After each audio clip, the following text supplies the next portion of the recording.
دوستو، اگر ہم لوگوں میں سے کسی بھی انسان سے آج کے دور میں یہ سوال پوچھا جائے کہ بتاؤ ہماری دنیا کے اتہاس کا سب سے بڑا وجیتا یعنی سب سے بڑا فاتح کون تھا، تو شاید ہم میں سے زیادہ تر لوگوں کا جواب سکندر ہوگا۔ وہی سکندر کہ جس کو الیگزینڈر دی گریٹ کے نام سے بھی جانا جاتا ہے، کیونکہ دوستو بچپن سے ہی ہم سبھی لوگوں کو یہ پڑھایا گیا ہے کہ سکندر ہی ہمارے اتہاس کا وہ انسان تھا کہ جس نے اس دنیا کی سب سے بڑی سلطنت قائم کی تھی۔ یعنی وہ اتہاس کا ایک ایسا اکلوتا یودھا تھا کہ جس نے اپنے دور میں اپنے اکیلے کے دم پر دنیا کے اتنے بڑے حصے کو جیت لیا تھا کہ جتنے بڑے حصے کو نہ تو اس سے پہلے کوئی جیت سکا تھا اور نہ ہی اس سے بعد میں کوئی جیت سکا ہے۔ لیکن دوستو اب سوال یہ ہے کہ کیا سچ میں سکندر ہی ہماری دنیا کا سب سے بڑا فاتح یعنی سب سے بڑا وجیتا تھا، یا پھر اس کو دنیا کا سب سے بڑا یودھا کہنا ہمارے اتہاس کے ساتھ ناانصافی ہوگی؟ تو دوستو آپ کو بتاتا چلوں کہ اس بات میں کوئی شک نہیں ہے کہ سکندر نے ہماری دنیا کے ایک بڑے حصے کو فتح کیا تھا اور اس دنیا پر ایک ایسی بڑی سلطنت بھی قائم کی تھی کہ جتنی بڑی سلطنت دنیا کے بڑے بڑے یودھا بھی نہ کر سکے تھے۔ لیکن دوستو ان تمام چیزوں کے باوجود بھی سکندر کو دنیا کا سب سے بڑا فاتح یعنی سب سے بڑا وجیتا کہنا ہمارے اتہاس کے ساتھ ناانصافی ہوگی، کیونکہ آپ کو جان کر شاید حیرانی ہوگی کہ ہمارے اتہاس میں ایک ایسا یودھا بھی موجود ہے کہ جو نہ صرف سکندر سے کہیں زیادہ بڑا وجیتا تھا بلکہ اس نے اپنے دور میں سکندر سے بھی کہیں زیادہ بڑی سلطنت بھی قائم کر لی تھی، اور وہ یودھا کوئی اور نہیں بلکہ اسلام کے دوسرے خلیفہ یعنی حضرت عمر رضی اللہ تعالی عنہ تھے۔ آج کی اس ویڈیو میں آپ کو سکندر اور حضرت عمر فاروق اعظم رضی اللہ تعالیٰ عنہ سے جڑے کچھ ایسے ہسٹوریکل فیکٹس بتاؤں گا کہ جس کو سن کر نہ صرف آپ لوگ حیران ہو جائیں گے بلکہ یہ سمجھنے میں بھی کامیاب ہو جائیں گے کہ آج کے دور میں آخر کس انسان کو دنیا کا سب سے بڑا وجیتا کہلوانے کا حق حاصل ہے۔ RH نیٹ ورک کے نالجیبل فرینڈ سکندر اعظم صرف 20 سال کی چھوٹی سی عمر میں ہی بادشاہ بن گیا تھا اور پھر 23 سال کی عمر میں پوری دنیا کو جیتنے کے ارادے سے اپنے شہر سے نکل پڑا تھا۔ سب سے پہلے اس نے پورے یونان کو فتح کیا اور اس کے بعد وہ ترکی دیش میں داخل ہوا۔ پورے ترکی کو فتح کرتے ہوئے وہ ایران پہنچا اور ایران کو فتح کرنے کے بعد وہ ملک شام یعنی اس علاقے میں پہنچا کہ جس کو آج کے دور میں سیریا کے نام سے جانا جاتا ہے۔ سیریا کو فتح کرنے کے بعد اس نے فلسطین کے پورے علاقے کو فتح کیا اور پھر اس کے بعد وہ مصر جیسے طاقتور علاقے میں انٹر ہوا۔ پورے مصر کو بھی فتح کرنے کے بعد اب سکندر نے اپنی فوج کا منہ ہمارے دیش یعنی بھارت کی طرف موڑا اور بھارت میں آ کر اس نے مشہور راجا یعنی پورس کے ساتھ جنگ کی۔ بھارت میں جنگ کرنے کے بعد اب اس نے اپنی واپسی کا ارادہ کیا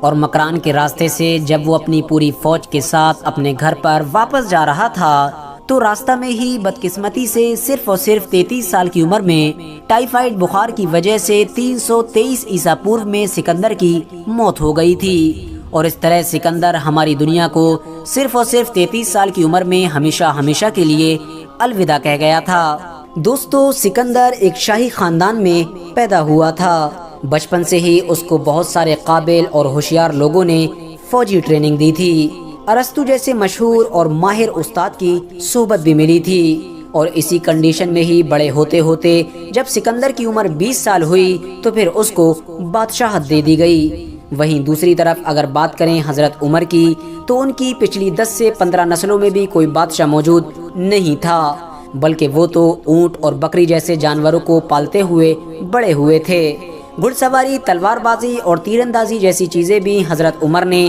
کسی اکیڈمی سے نہیں بلکہ خود اپنے گھر پر ہی سیکھی تھیں۔ دوستو جہاں ایک طرف سکندر نے صرف اور صرف 10 سال کے اندر ہماری اس دنیا کے 17 لاکھ اسکوائر میلز کے علاقے کو فتح کیا تھا، تو وہیں دوسری طرف حضرت عمر نے بھی صرف اور صرف 10 سال کے اندر ہی لگ بھگ 22 لاکھ اسکوائر میلز کے علاقے کو فتح کیا تھا۔ یعنی دوستو حضرت عمر اور سکندر کا وقت تو ایک ہی ہے، لیکن اگر بات کریں ان کی طرف سے جیتے ہوئے علاقوں کے بارے میں تو اس کے معاملے میں حضرت عمر سکندر سے کہیں آگے ہیں۔ ساتھ ہی ساتھ آپ کو یہ بھی بتاتے چلیں کہ جہاں ایک طرف سکندر نے یہ پورا علاقہ ایک ایسی آرمی کی مدد سے جیتا تھا کہ جو آرمی بہت خطرناک اور ٹریننگ پائی ہوئی تھی، تو وہیں دوسری طرف حضرت عمر نے یہ علاقہ ایک ایسی فوج کی مدد سے جیتا تھا کہ جس فوج کو کبھی بھی ٹریننگ نہیں دی گئی تھی، بلکہ یہ تو عرب کی ایک ایسی عام فوج تھی کہ جس میں عرب کے بچے، جوان، بوڑھے، کمزور، طاقتور، ہر طرح کے لوگ شامل ہوا کرتے تھے۔ اور حیرانی کی بات یہ ہے کہ حضرت عمر نے ان سارے علاقوں کو فتح کرنے کے لیے جن فوجوں سے مقابلہ کیا تھا ان میں اس دور کی دو بڑی سپر پاور یعنی ایران اور بیزنٹائن سلطنت بھی موجود تھی۔ دوستو، سکندر نے ہماری اس دنیا پر ایک بہت بڑی سلطنت تو قائم کر دی تھی، لیکن وہ ایک ایسا سسٹم اور نظام نہیں بنا پایا تھا کہ جس کی وجہ سے اس کی یہ سلطنت ہمیشہ قائم رہ سکے۔ یہی وجہ تھی کہ سکندر کی موت کے فوراً بعد اس کی یہ سلطنت ٹوٹنا شروع ہو گئی تھی اور کچھ سالوں کے اندر ہی ہمیشہ کے لیے ختم ہو گئی تھی۔ صرف سکندر ہی نہیں بلکہ اس کے علاوہ بھی ہماری دنیا میں اور بھی بہت سارے ایسے وجیتا گزرے ہیں کہ جنہوں نے ہماری دنیا کے ایک بڑے علاقے کو فتح تو کیا، لیکن ایک اچھا سسٹم نہ ہونے کی وجہ سے وہ اپنی اس سلطنت کو باقی نہ رکھ سکے۔ سکندر کے ساتھ ساتھ اس لسٹ میں چنگیز خان کا نام بھی شامل ہے، کیونکہ ہم سبھی جانتے ہیں کہ چنگیز خان نے بھی دنیا کا ایک بڑا علاقہ فتح کر لیا تھا، لیکن اس کے پاس بھی کوئی ایسا سسٹم موجود نہیں تھا کہ جس کی وجہ سے وہ اپنی سلطنت کو مضبوط کر سکے، اور یہی وجہ تھی کہ اس کی موت کے کچھ سالوں کے بعد دھیرے دھیرے اس کی سلطنت بھی ختم ہونا شروع ہو گئی تھی۔ لیکن اگر بات کریں اس کے الٹ یعنی حضرت عمر کی، تو انہوں نے نہ صرف ایک بڑی سلطنت قائم کی تھی بلکہ پوری دنیا کو ایک ایسا نظام یعنی سسٹم بھی دیا تھا کہ جس کے بلبوتے پر سلطنت کو لمبے وقت تک قائم رکھا جا سکے، اور ان کے بنائے ہوئے سسٹم یعنی نظام کا ہی نتیجہ تھا کہ ان کے دور میں مسلمانوں نے جن علاقوں کو فتح کیا تھا وہ ہمیشہ کے لیے مسلمانوں کے ہو گئے تھے، اور آج تک وہ سارے کے سارے علاقے مسلمانوں کے ہی کنٹرول میں آتے ہیں۔ سکندر نے اپنے اس پورے سفر کے دوران اپنے بہت سارے سپاہیوں اور سپہ سالاروں کو قتل بھی کروایا، کیونکہ اس کے بہت سارے سپاہیوں نے اور اس کے بہت سارے سپہ سالاروں نے اس کے خلاف بغاوتیں بھی کر دی تھیں، یہاں تک کہ انڈیا میں آ کر تو اس کی فوج نے آگے بڑھنے سے بھی انکار کر دیا تھا۔ لیکن وہیں دوسری طرف اگر بات کریں حضرت عمر کی، تو ان کے پورے دور میں ان کے ساتھ کبھی بھی اس طرح کا کوئی بھی واقعہ نہیں ہوا تھا۔ حضرت عمر کی طاقت یا پھر مسلمانوں کی ان سے محبت کا اندازہ صرف آپ اس بات سے لگا سکتے ہیں کہ حضرت عمر نے اسلامک اتہاس کے سب سے طاقتور سپہ سالار یعنی حضرت خالد بن ولید کو ان کی سپہ سالاری کے پد سے ہٹا دیا تھا، لیکن اس کے باوجود بھی اس دور میں کسی بھی بڑے سے بڑے طاقتور مسلمان کے اندر یہ ہمت نہیں تھی کہ وہ حضرت عمر فاروق اعظم کے خلاف بغاوت کر سکے۔ اس کے علاوہ بھی حضرت عمر رضی اللہ تعالیٰ عنہ نے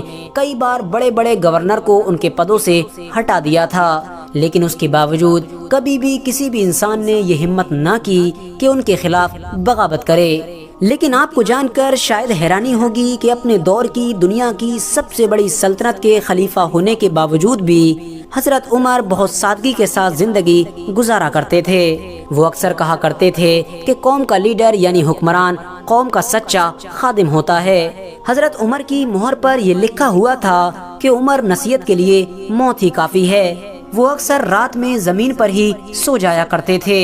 حضرت عمر جو بھی کپڑے پہنا کرتے تھے ان سبھی کپڑوں پر پہلے سے ہی بہت سارے پیوند لگے ہوا کرتے تھے۔ حضرت عمر کے بارے میں یہ مشہور ہے کہ وہ اکثر کہا کرتے تھے کہ اگر میرے علاقے میں کوئی جانور بھی پیاس کی وجہ سے مر جائے گا تو اس کا حساب بھی مجھ کو ہی دینا پڑے گا۔ اس کے علاوہ دوستو، حضرت عمر کے بارے میں آپ کو یہ بات جان کر شاید حیرانی ہوگی کہ دنیا کی سب سے بڑی سلطنت کے خلیفہ ہونے کے باوجود بھی جس وقت حضرت عمر کا انتقال ہوا تھا اس وقت ان کے اوپر قرضہ تھا، اور ان کی وصیت کے مطابق ان کے اکلوتے مکان کو بیچ کر اس قرضے کو ادا کیا گیا تھا۔ دوستو، اگر آپ لوگ حضرت عمر کی پوری ہسٹری جاننا چاہتے ہیں تو ہمارے چینل پر آلریڈی اس سے ریلیٹڈ ایک ویڈیو بنی ہوئی ہے جس کو آپ ڈسکرپشن میں موجود لنک کے ذریعے سے دیکھ سکتے ہیں۔ فی الحال دوستو، آج کی اپنی ویڈیو کو ہم یہیں پر ختم کرتے ہیں۔ ویڈیو پسند آنے پر نہ صرف ویڈیو کو لائک کریں بلکہ اپنے فرینڈز کے ساتھ بھی